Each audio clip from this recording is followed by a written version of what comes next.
Guys, back to my channel Mousumi lifestyle. তোমরা সবাই কেমন আছো? আশা করি ভালো আছো। আমিও খুব ভালো আছি।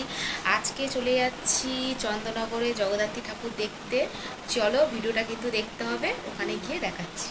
আমরা বাড়ির থেকে বেরিয়ে পড়েছি। দেখো কে কে আছে আমাদের সাথে, চলো।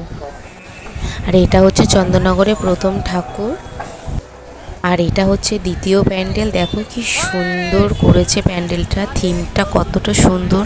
আর প্রচণ্ড ভিড় হয়েছে। আমরা নবমীতে গেছিলাম চন্দননগরে ঠাকুর দেখতে।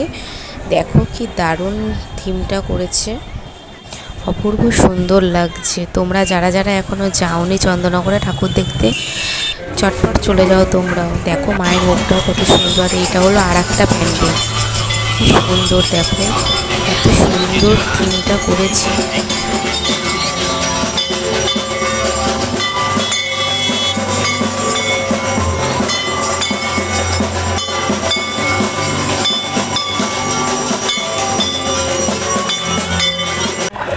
এখানে একটা দেখো নৌকোর ওপরে একটা থিম করেছে, কত সুন্দর লাগছে।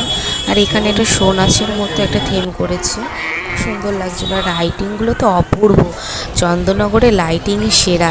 কত সুন্দর সুন্দর লাইটিং দেখো। আর এটা হলো তোমার বাগটা হচ্ছে বাগবাজার মোড়। হেন কোনো মানুষ নেই যে এখানে যায়নি। এখানে তো লাইটিংয়ে সেটা, সবাই কত নাচ করছিল এখানে দেখো। তো তোমরাও যারা যারা যাওনি এখান থেকে ঘুরে আসো, প্রচণ্ড মজা করেছে সবাই।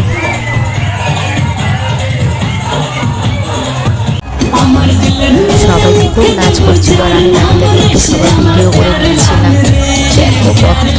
তারপর আমি একটা বেলুনের দোকান গিয়ে আমার ছোট্ট বোনটার জন্য বেলুন কিনে নিলাম। আর এইটা দেখো একটা ফিশের ওপরে লাইটিং করেছে। আর ভিড় দেখো গাইস, এত ভিড় হয়েছে, অসম্ভব ভিড় একদম।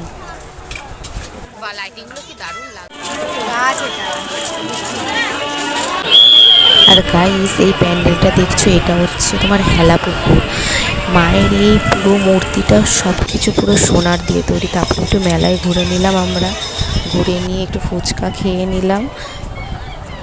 আর আমরা যখন ভিডিও করছিলাম সবাই কেমন হবে যেন একটু তাকাচ্ছিল, আমার তো খুব লজ্জা। তাহলে চলো গাইস ভিডিওটা পুরোপুরি দেখো, যদি ভালো লাগে লাইক কমেন্ট